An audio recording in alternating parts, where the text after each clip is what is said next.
In front of me is Honor 200 Pro, and today I would like to show you how you can turn on and use voice typing.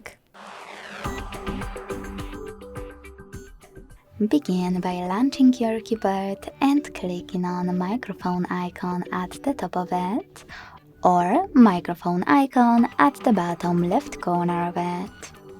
If you can't see this one, tap on those three dots at the top right corner, select Settings, and tap on Reach Input to make sure that this switcher is on.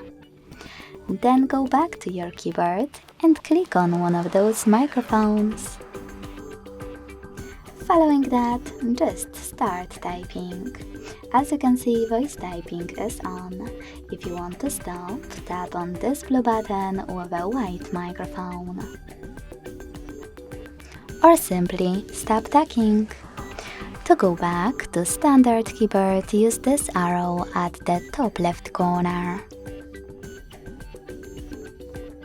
Thanks so much for watching. If you enjoyed this video, leave a like, comment and subscribe. Bye!